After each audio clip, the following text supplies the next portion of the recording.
brought to you almost live from the Dude in the Basement Studios. Why? Because that's where the good stuff is. It's Sips, Suds, and Smokes with your smoking host, the good old boys.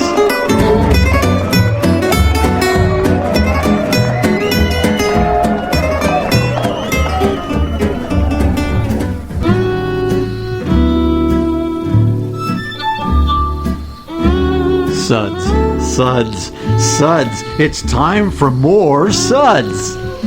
It is definitely time for more Suds. Welcome to this Suds episode where everything good in life is worth discussing. I am one of your hosts here, good old boy Mike. Joining me here at the table is good old boy Dave. Hey, hey. Good old gal Julieanna. Greetings, everyone. And introducing good old boy Drew. Good evening. Our Suds segments are all about beer, and more beer. Our show today is actually sponsored by A5 Group and Craft Beer Kings. Today's Suds episode is all about collaboration. But first up, we're going to have one of our hosts read our Suds ratings, and Juliana is going to cover those for us today. We will be tasting and discussing these beers. Just tasting? Well, not chuggling? I think there is chuggling in order today with some of these. Anyways. Yeah, so we'll be tasting and discussing these beers and rating them with these Suds ratings, plus our very signature belching sounds. Here are those ratings now. Number 1. That sucks. Give me anything but a bud. Number 2. What a relief. Number 2 was what's that, a belch? Oh! Sugar cubes. Drink. Yeah, I think I need a drink. Was that a belch? Number 3. Okay, fine. What a relief. Number 4. A body should really not make that sound. And number 5. Listen to that hang time. Give me another. Thank you, Juliana, for that delightful reading of the Suds ratings. Not completely accurate. But that's okay. I don't know how to rate my beers now. I'm completely confused. I have no idea where we're at. Today's show is a show and tell episode. Each host has brought a beer to talk about. The rest of the hosts have had a chance to try each beer, and we're going to go around. Each host is going to introduce a beer, discuss their tasting notes, and then we'll actually get to rate the beer with our Suds ratings. All of these beers involve some form of collaboration. In brewing, a topic which we have discussed in the past as well, which are collaboration beers actually better? Are two brewers better than one?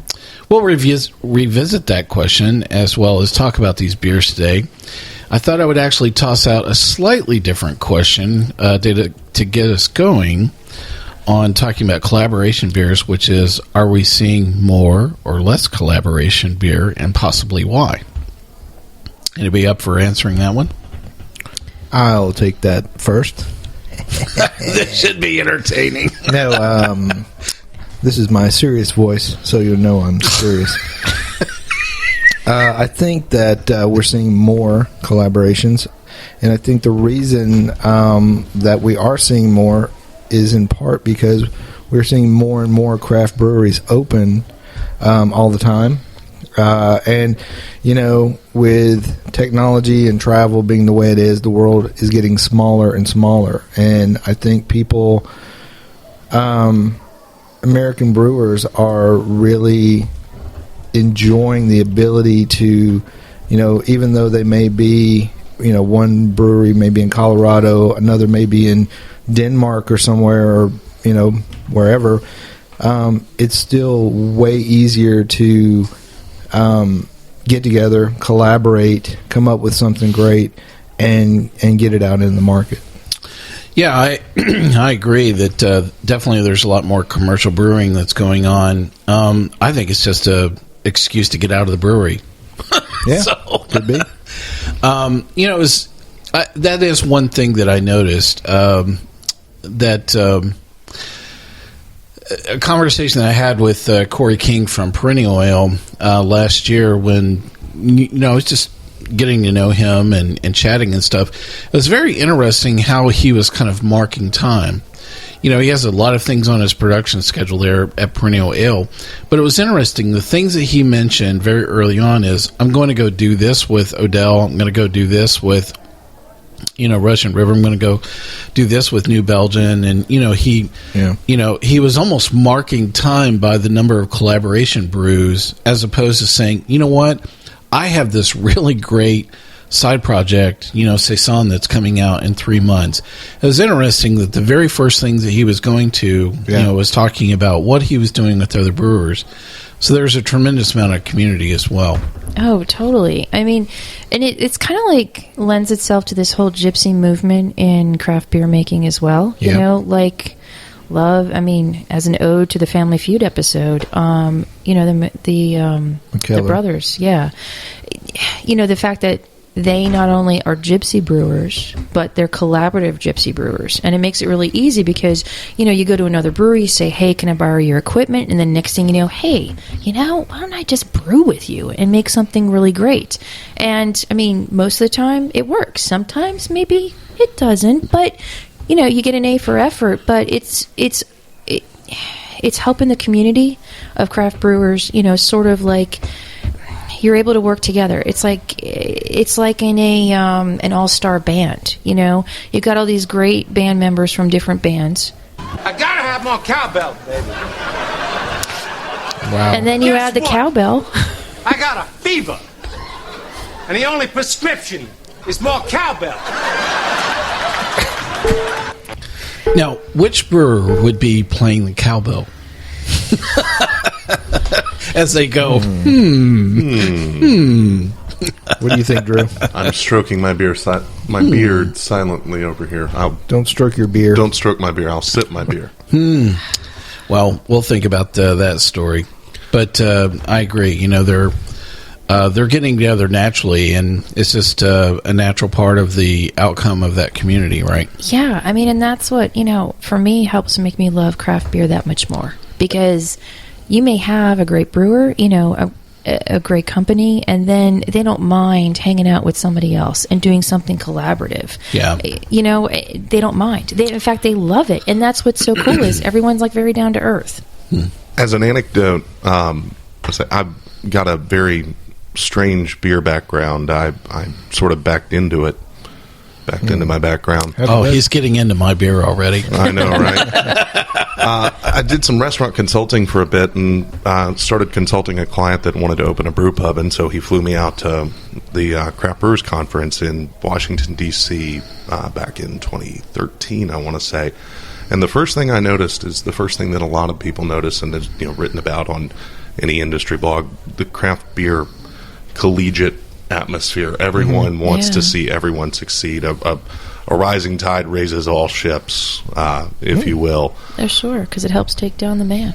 Of course, I will say that while I agree just mathematically that we should see more collaboration beers arise because of the points you made, that more and more breweries are opening, there also is a lot of consolidation happening. Sure. Which will it see more collaboration? Will it see less? Who knows? Yeah. We talked about that a little bit with one of the other beers I was considering, was a collaboration that was born out of consolidation itself. And we're not going to talk about that beer, but, I do think that, to Drew's point, that if you go through, some elements of industry consolidation, other purchases by macro brewers or even, combinations, within the craft beer, market itself, will that improve, the quality of the brewing or even, these concept of these collaboration beers, how is that going to be impacted by it? So, but, if anything, I think it's just, it strikes me as not only an excuse for travel, but I think it's a nice break for some of the brewers that they get to take a break from making the same things, over and over and over. There are some brewers that they just absolutely thrill with the fact that they can make, the same thing so consistently day in and day out, because that's the real trick, Yeah, sure. But then there are other brewers that they miss their days of playing around with ingredients, and, they may have a pilot system that they experiment, with certain measure of ingredients, but when they are infusing that same collaborative spirit of, I'll call it, two home brewers in a garage, type atmosphere of, creating something once again, it has an element of carrying over into their commercial practices as well. So I think that it's a natural part of the passion, I think, of some of the brewers that extends, into these collaboration brews as well. So. Well, and I think too that for a lot of the smaller ones, it's a chance to get their brewery's name out into marketplaces that they otherwise would never see. Like the Beer Camp series, that did a lot for a lot of small regional breweries. Yeah, definitely.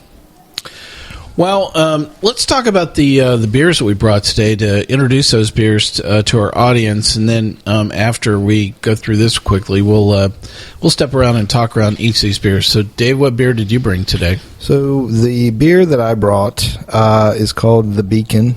It was a one-time brew between local Middle Tennessee breweries, Yazoo and Calfkiller, Cool. One of my true favorites. So, Julieanna, what did you bring today? I took a little bit of the West Coast and the East Coast, and I brought it together. It's Grassroots Brewing, which is a collaborative effort between Anchorage and Hill Farmstead, and it's called Arctic Soirée. Cool. Excellent. Drew, what beer did you bring today? I've got something a little more mass market. It's a 2014 Lips of Faith Cigar City, New Belgium collaboration, a ale brewed with Anaheim peppers. Huh. Nice. Okay. Chihuahua.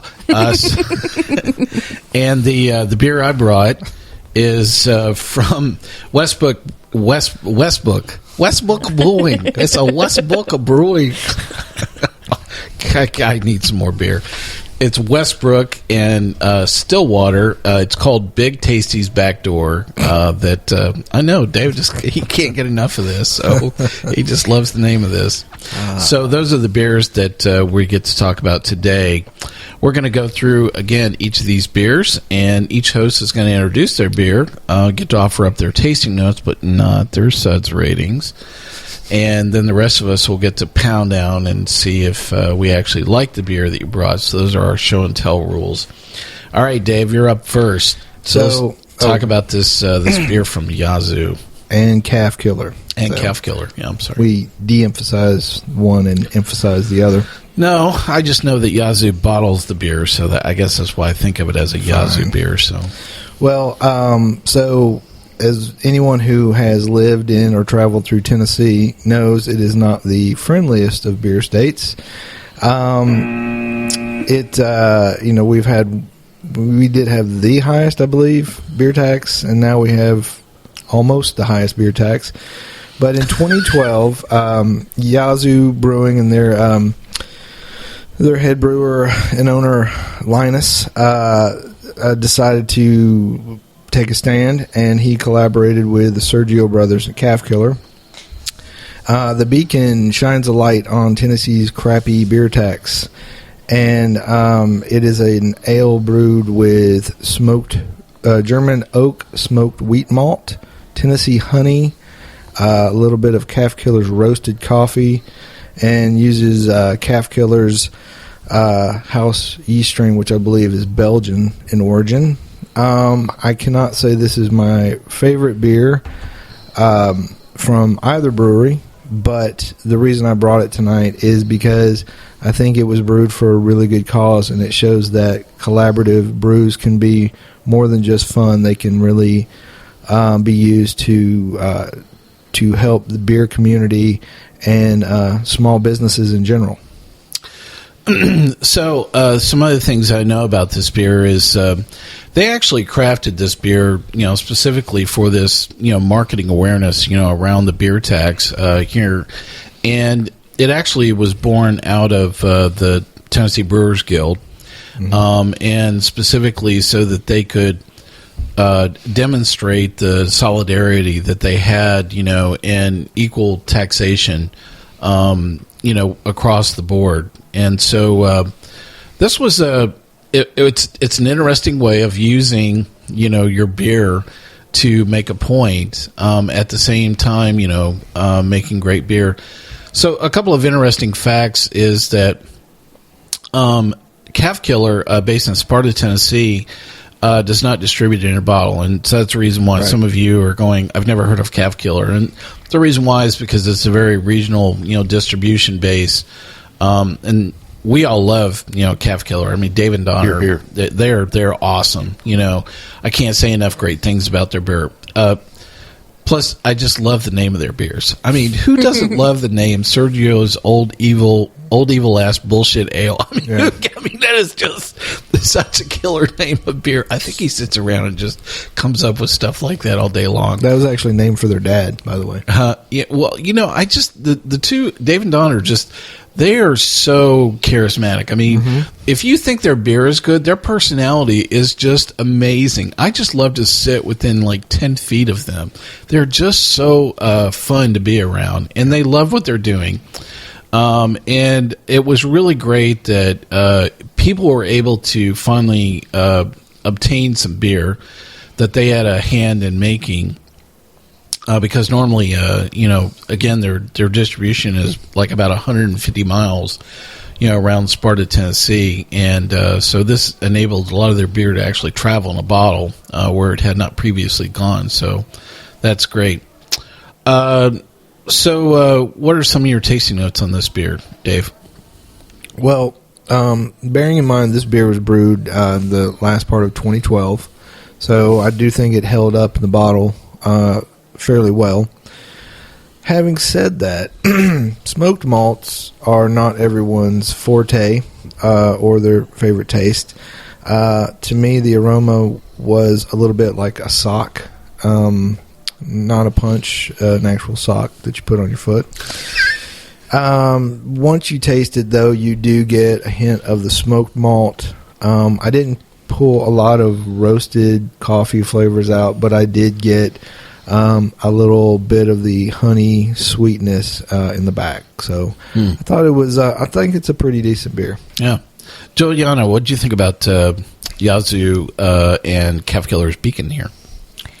I remember it being decent when I had it live. It's just very malt, it's smoky. It's still on my tongue. What's your Suds rating on this? A 2. A 2?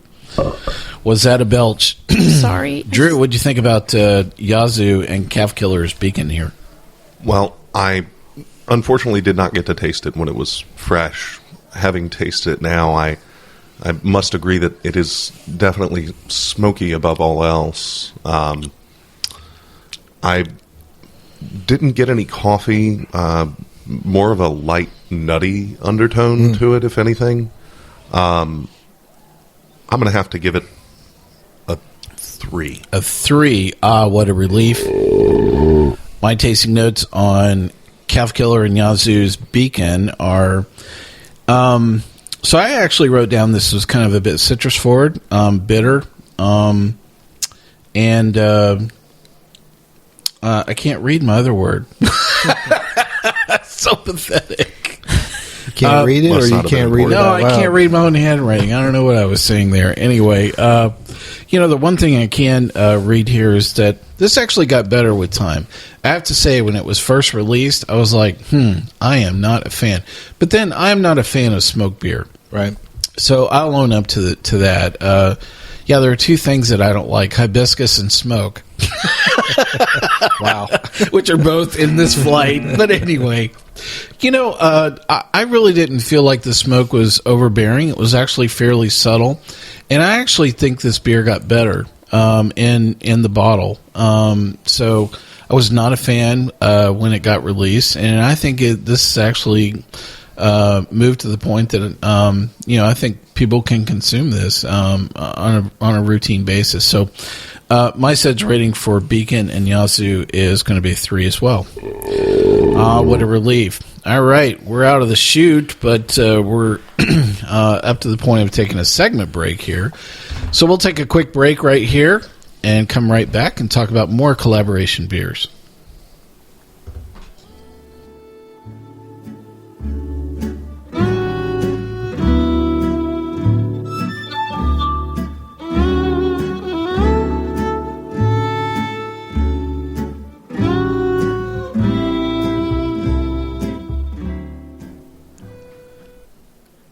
Thanks for coming back to Sips, Suds, and Smokes. Today on our Suds segment, we are talking about collaboration beers, and this is a show and tell segment where each of the hosts has brought a beer to talk about.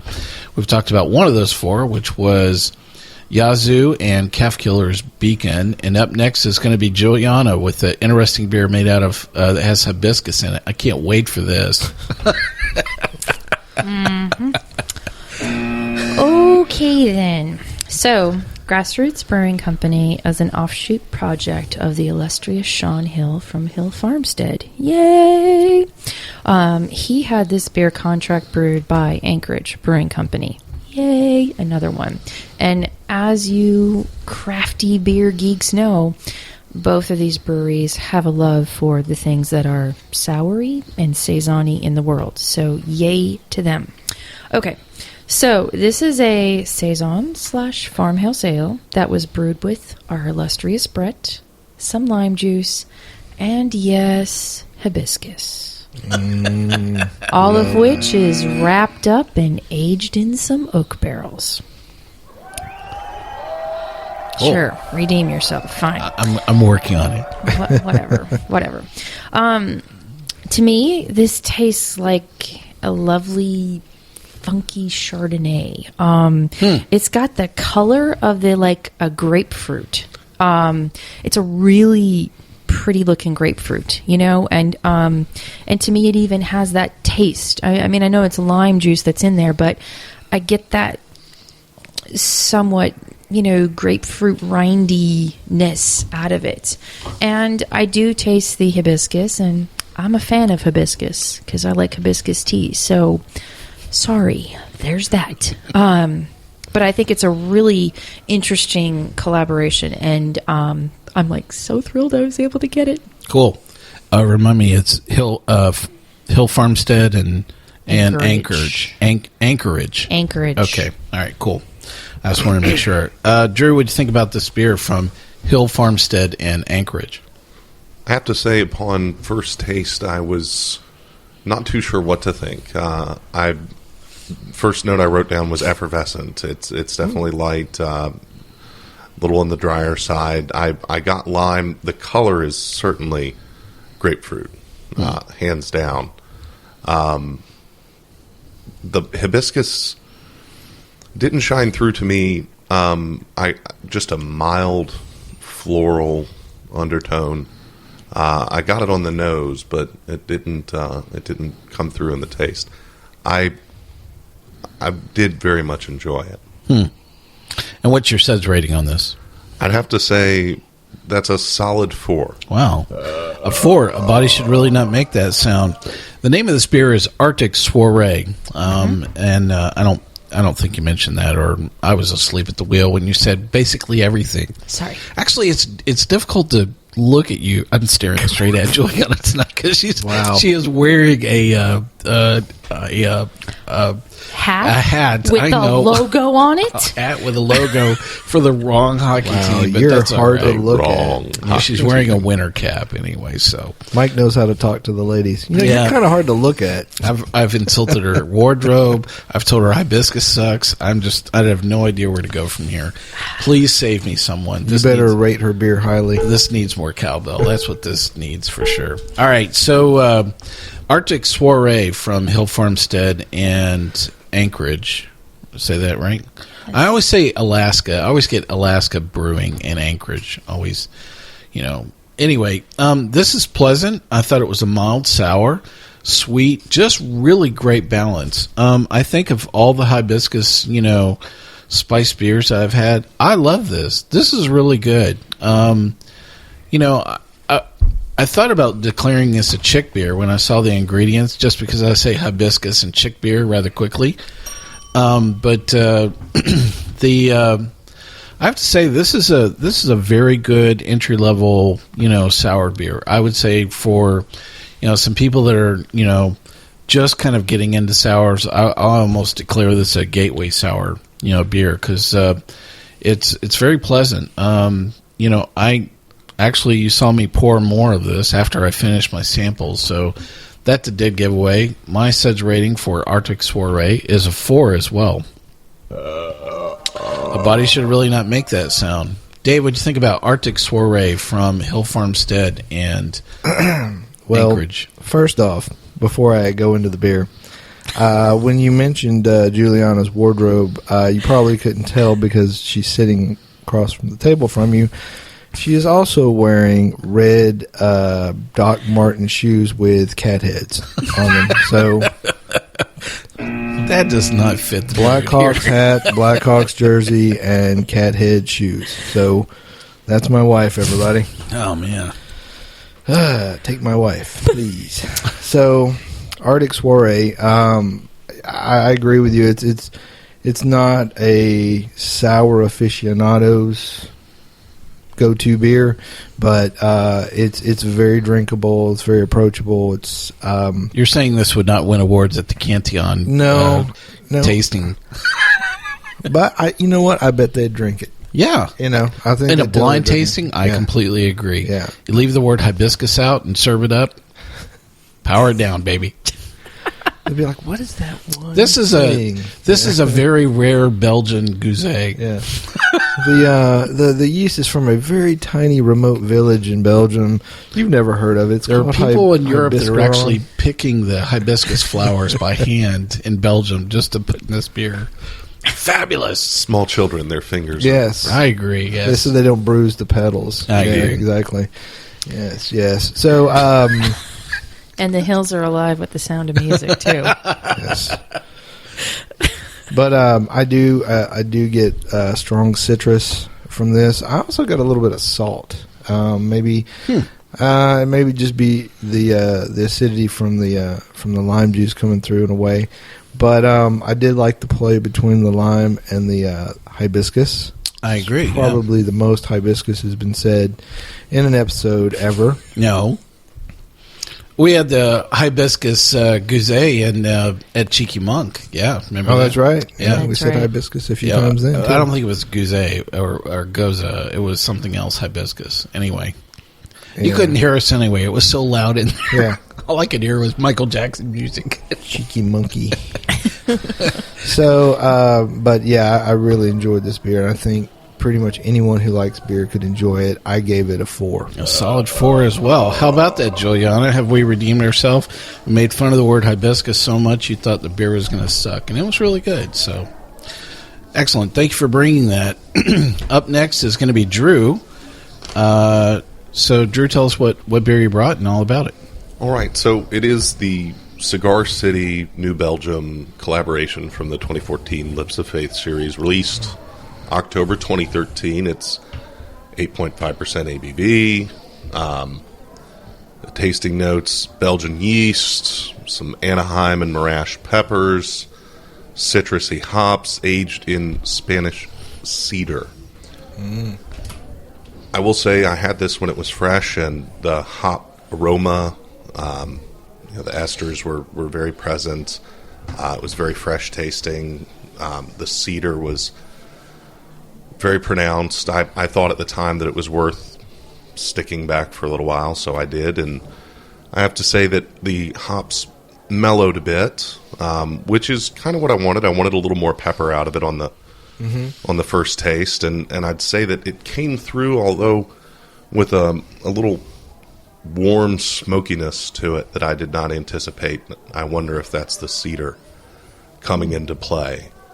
I can't say that I would seek it out again, but I'm happy that I set it aside to see how aging came into play. It was one of my first forays into aging a beer of this background, and I'd have to say it was a good introduction.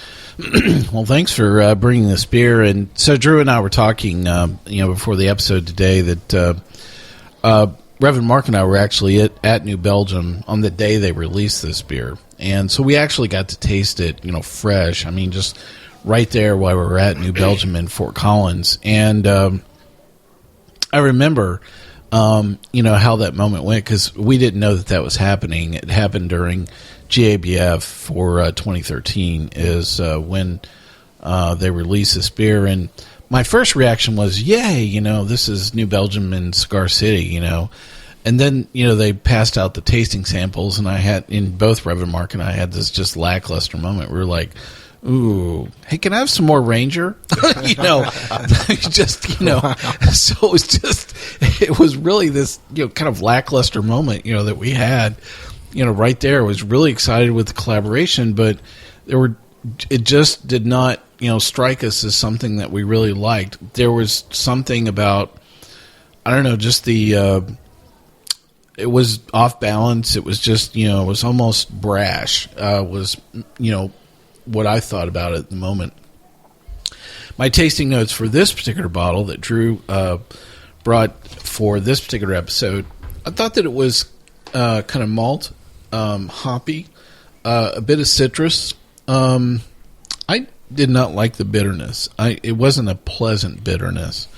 I don't know if it was a style of wood or whatever that they used, around this. It just struck me as something I didn't particularly enjoy. I will say that I do think it got better with time than the way that it was at the brewery. But my Suds rating for the New Belgium Cigar City collaboration, what's the name of this beer?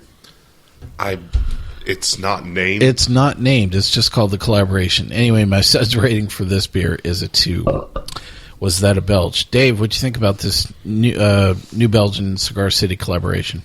Well, I didn't get to try it before tonight, and I'm a big fan of New Belgium, and I'm a really, really big fan of Cigar City. I have had a couple of other Cigar City collaborations that I don't think I enjoyed as much as I usually enjoy just Cigar City beers. But this one, I thought it was very hop forward, and I didn't know about the cedar until Drew was talking about it. But it kind of makes sense because there was another flavor there. It wasn't the chilies, it wasn't the hops, but I didn't really know what it was, so I thought it might have just been an aspect of the something to do with the chilies. But now the cedar makes sense. I think it rounds out the flavor pretty well. I think the beer is, from the way you described it previously to what I'm tasting now, it sounds like it aged very well. It did. In the bottle. I do, yeah. But I think it was, if I didn't know about the cedar and the chilies, I would think, well, if I didn't know about the cedar, I would just think it was a nice hoppy IPA with some very mild chilies in the background. And I actually gave it a 4. How about that? Body should really not make that sound. Julieanna, what do you think about the Cigar City New Belgium collaboration here? Yeah, you know how songs will trigger, a memory of high school prom or when you met your future wife, husband, whatever. Okay, this brought back a memory of me as a kid. So when I was little and I would visit my grandmother, she had a cedar closet. And my grandfather had this love of these little square caramels with chocolate on them. Anyways, I would get in trouble a lot, and, I had to have a hiding spot. So I would grab the caramel that was on the table before you would get to the closet, and I'd go hide in the closet. And so it was a small closet. I mean, there were coats, there was wool, there was, old smells, but there was me chomping on the caramel for dear life. And the smell of the cedar. And that's what I got when I whiffed this. I'm like, oh my God, I'm getting in trouble again. Damn, I got to run to the closet. They say smell is the strongest memory sense. And, yeah, thanks a lot for taking me to my past. Now my butt's starting to hurt. But anyways. Wow, this is going just for the record, I'm married, and I have been nothing but a gentleman. But besides that, yeah, it's an overwhelming, caramel / cedar smell, which really blew me away. And then I got some almost like a tart cherry with the heat. It was weird, you know what I mean? Because you could taste the pepper, but there was still this kind of tarty cherry with it. Maybe that's the type of pepper that it is, and I don't know much about Anaheim peppers or chilies, but whatever. And then I also noticed that it was really creamy too, and I thought, wow, this is a really interesting creamy beer, but I'm not drinking a cream ale. Anyways, I give this a 3. A 3. Ah, what a relief. So, really great beer, Drew. Thank you for bringing that. And so, really enjoyed that trip around memory lane for you there, for sure. And you didn't get in trouble for any beer in the course of that story? No. No, that's I was like flipping 7. What do I know? Well, you know. I was drinking rock and rye. I wasn't drinking beer.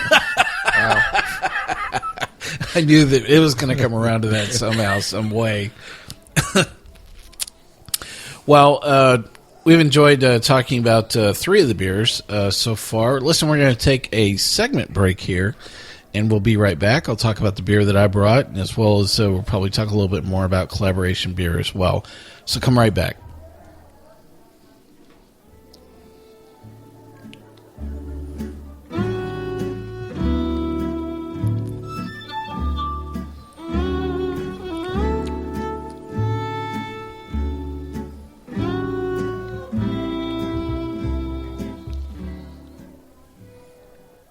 Thank you for joining us here on Sips, Suds, and Smokes. Our episode today is all about collaboration beer. This is a Suds, or this is a this is a Suds segment. It is.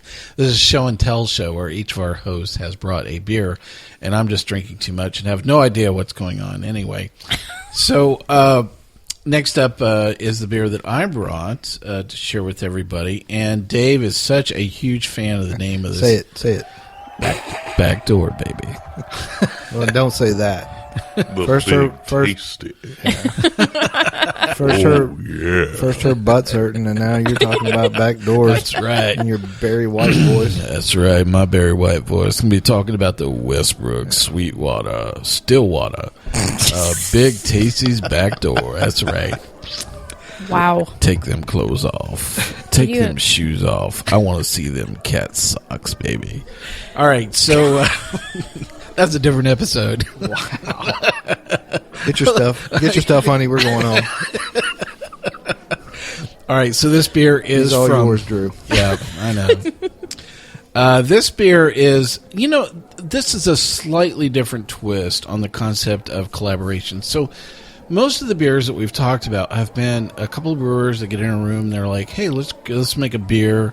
I have some ideas, and they kind of collaborate, and they decide to make it on somebody's equipment. One place or the other. Typically, this particular beer is not quite down that vein. So let me read the description on this beer.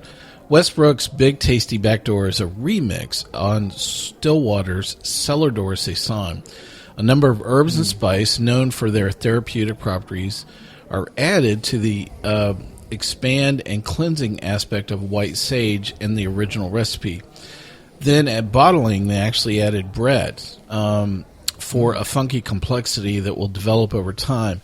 So instead of them actually coming up with a collaboration beer, this is a beer that Stillwater was already making as a saison, and Westbrook's kind of picked it up here, and they've actually played around with the recipe and said, "Hey, I think we can do something kind of innovative, new, and different with this."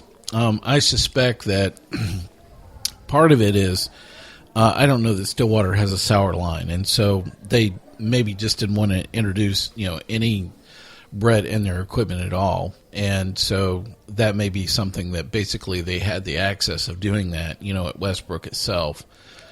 But I'm still wondering, through all of this, about where did you come up with the name, for this? It's like you're sitting around going, what are we going to name this, beer that's actually just a funky, saison now? And somebody went, I don't know, let's call it Big Tasty. And said, no, we have to come up with something different. Let's call it Big Tasty Backdoor, baby. It's like, so I just really wonder, how that marketing meeting went down, and what were they actually talking about, when they were, coming up with the name? They'd probably had a few bottles of it by the time they settled on the name. As most marketing meetings tend to go around breweries, that's for sure. As most meetings tend to go around breweries. Yeah, that's the reason why, we enjoy a lot of things about beer. There's just no rhyme or reason sometimes. My tasting notes around a Backdoor is, I thought it had a lot of orange peel.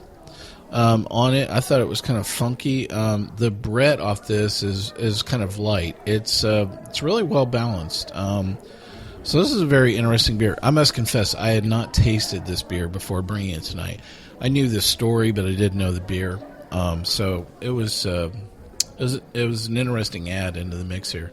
Dave, what did you think about Big Tasty Backdoor from Westbrook and Stillwater? Well, first off, I don't like the way you do your voice when you say that name. I know, to baby. me. I like the name, but you're making me feel a little uncomfortable. So anyway, Are you claiming sexual harassment I on a believe radio show? you've created a hostile work environment here. I'm calling HR right after the show. I thought it was getting hot, but anyway, you know. So it's funny that you said the word therapeutic in the description, because one of my tasting notes was that this beer tastes like it would be good for you. There is a very strong herbal blend, sort of like, drinking an herbal tea. It reminds me a lot, actually, of a Gruit, a very, an old herbal ale. And I really enjoy drinking those. I do think beer, handled the right way, can be a very nourishing and therapeutic thing for people. So I really enjoyed it. I drink it as a nourishment each day. I'm always taking my vitamins, trust me. But I really thought this was probably the best beer that we've had tonight. I do think it smells to me like gingerbread, kind of, by the way. But I gave it a strong 4. 4. The body should not make that sound. Julieanna, what did you think about this? The Big Tasty Backdoor from Stillwater and Westbrook. Well, I'm a big fan of Stillwater because I think they might be one of the original gypsy brewers that is out there. Yeah, and I've also been to the restaurant called Of Love and Regret, which is also a beer of theirs. Love. And then, of course, Westbrook. God, can't go wrong with that place either. This beer was interesting because when my first tasting notes were that the smell was very lemongrassy, but it also reminded me of baby powder. It had like a baby powder aroma to it. Yeah. But as this puppy has warmed up, I know you're giving me that look, and it's not just because of my hat. But as it's warmed up, I'm telling you, it's like key lime pie. I'm tasting a lot of lime in this puppy, which I know it doesn't even exist. So it must be the Brett doing something to my taste buds. Anyways, it's very crisp, it's very light, and I really enjoyed this beer, especially as it's morphed into like dessert over here. And I give this a 4. Wow, the body should not make that sound. Drew, what did you think about Big Tasty's Backdoor from Stillwater and Westbrook? Well, I do have to say I like the back door. And good night, folks. I'll see my way out. I'm glad we're keeping the continuity of sexual harassment going through this discussion in the episode. I just play along. You people are nuts. I saw Dave kind of learning. pucker up right there. You see him, he just kind of rose up about another 3 inches where he's kind of puckering up a bit. What the? It's like prison. Don't drop the soap. Do we need to do a disclaimer at the front of the episode? Not No. Well, you've got to be 21 years old to drink the stuff anyway, right? Should be 21 to listen to this. Yeah, I can hear a 12-year-old going, I like the back door. Baba, I like the back door. Oh, yeah. Wow, who's Big Tasty and what's this about his back door? I don't know, but I want to know more. No, Give me your phone. You ain't listening to that no more. I have to say, I agree. I agree with Dave on the sort of herbal note. I'd almost go so far as to say medicinal, even. Yeah. The first thing I wrote down was it reminded me a bit of absinthe. And then while we were sitting here talking about it, I love playing around with cocktails, and it reminds me a little bit of some things that I've done with Fernet Branca and some different style of bitters. It just I'm a big bitters nerd. And Yeah, no, I could totally see that. To take me back to just a few short years ago, not my childhood, New York City, Love and Bitters was the name of the bar, Amore Amargo, and drinking this beer, I was transplanted back ever so briefly. And now that I know that I can buy this in a bottle someplace, albeit I'm sure it's limited and... No, it was fairly widely available. Yeah, I don't... I think the distribution of this was really along Westbrook's distribution, which is pretty broad. I mean, that's... I think they're almost in 13 states, I want to say. But... yeah, you can get it any street corner in Alabama. Yeah. Wow. It is. That's not the only thing. You might find Big Tasty there. You want some backdoor, boy? And his backdoor. I got you backdoor. It on nowhere. We'll take care of you real good. You drive down to Huntsville. Be careful who you ask. I'm looking for Big Tasty's back door. Well, you go down the street there about a half mile. And tell him Mike sent you. Yeah. Definitely. Yeah. Yep. I have to give it a solid 4 if I could. Cool. Yeah, body should really not make that sound. So great. Well, I'm really glad you guys enjoyed that beer, and I did as well. Like I said, this was the first time I got to try and enjoy that beer as well, and it was great to kind of throw it in the mix. It kind of was a very interesting flight for sure. I never thought that I would say I love the hibiscus, and I've been continuing to sip it over here, and so I've really enjoyed that quite a bit for sure. So I'm curious, after having some of these collaboration beers, kind of coming back to our thought process as we kind of walked into this, I was going to kind of continue the discussion, which is, do you think, collaboration beers still are a working, product? Is the beer better, or is it just kind of a marketing gimmick still? I don't think it's a marketing gimmick per se. I think what I like about collaborations is you're getting, for the most part, a really good product, and then you're also allowing some of these little guys that don't have the money for distribution, or for whatever reason do not want to distribute out far, to kind of hook up with somebody who has a bigger distribution model, and get it out to the masses so that they can reap the benefits of that from people that like the collaboration. I think it's a win-win situation personally. So, the one other topic that, I thought we'd come back and revisit would be, talking about how well, collaboration beers are going to do. But, the other topic that I really thought that we wouldn't be talking about is the concept of cellaring itself. And, so in this flight, we had a couple of beers that had been cellared.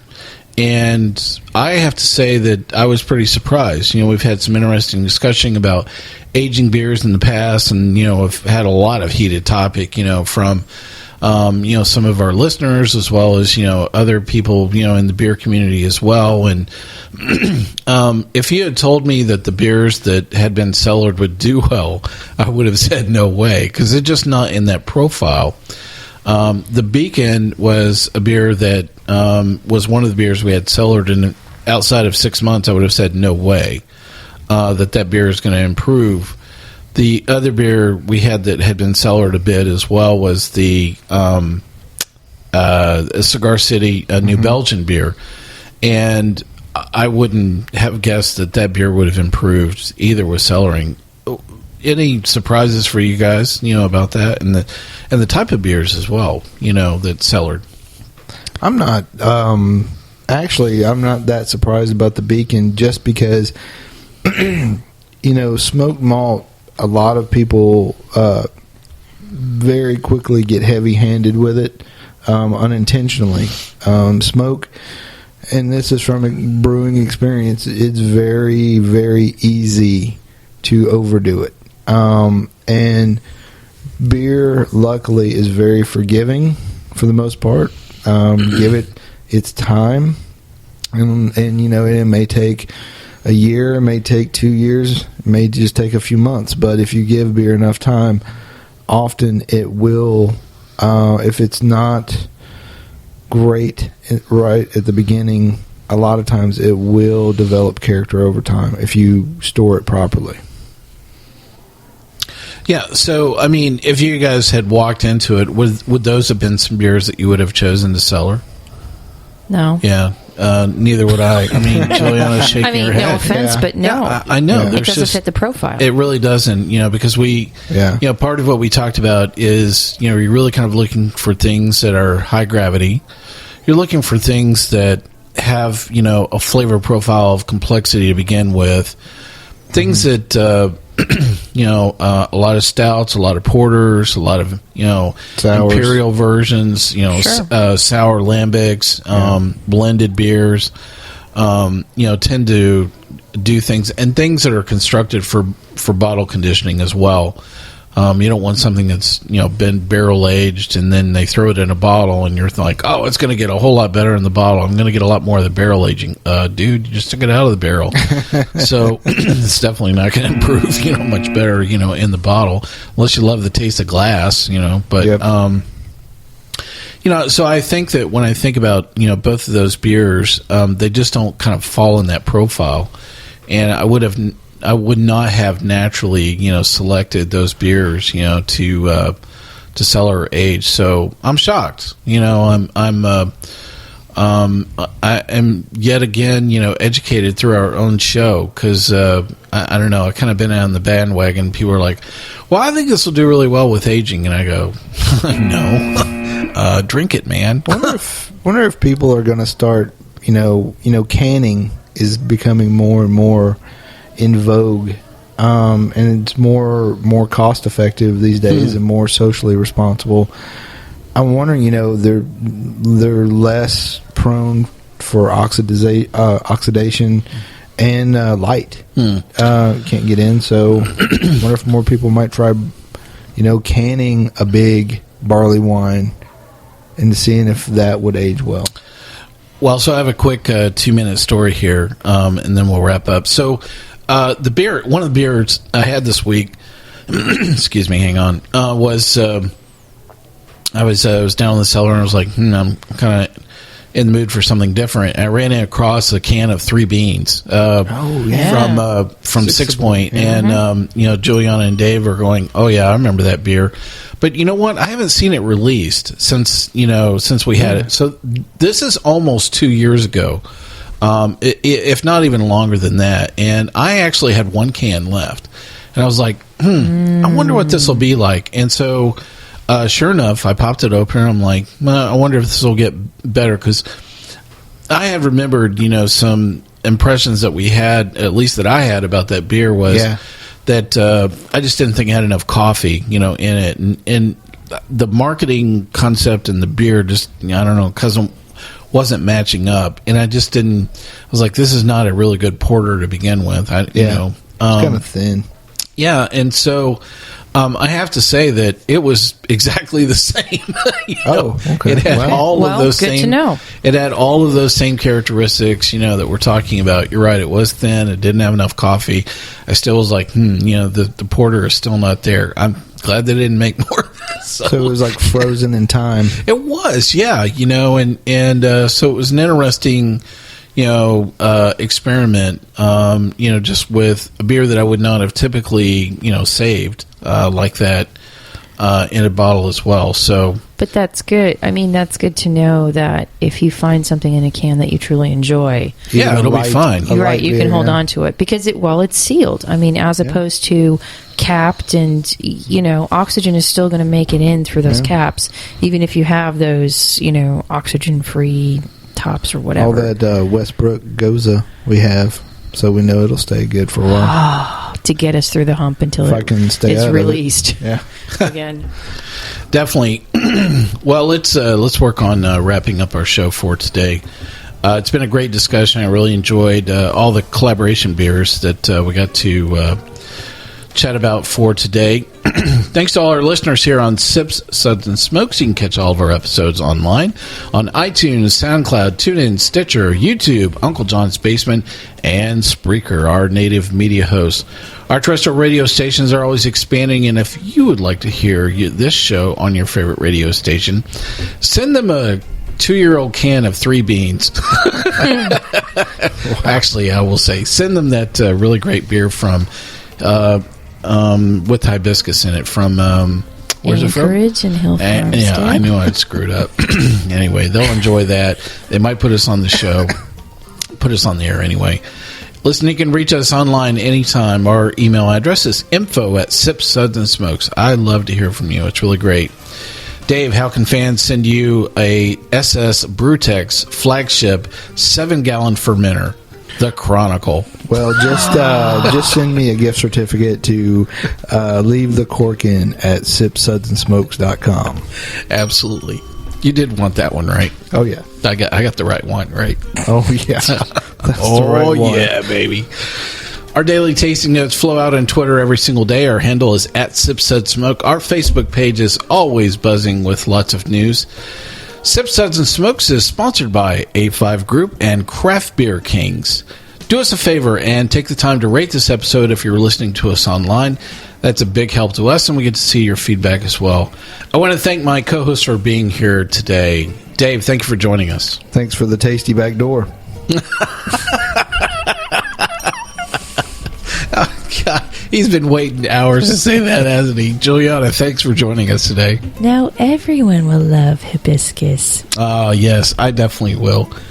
Drew, thank you for joining us for this episode. It was my pleasure. And maybe he'll come back.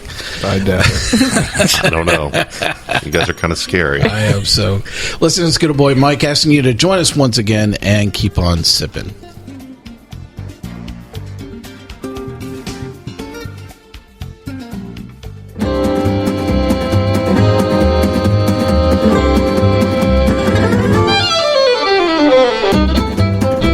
This has been a One Tan Hand production of Sips, Suds, and Smokes, a program devoted to the appreciation of some of the finer slices of life. From the Dude in the Basement Studios, your hosts, the Good Old Boys, will see you all next time.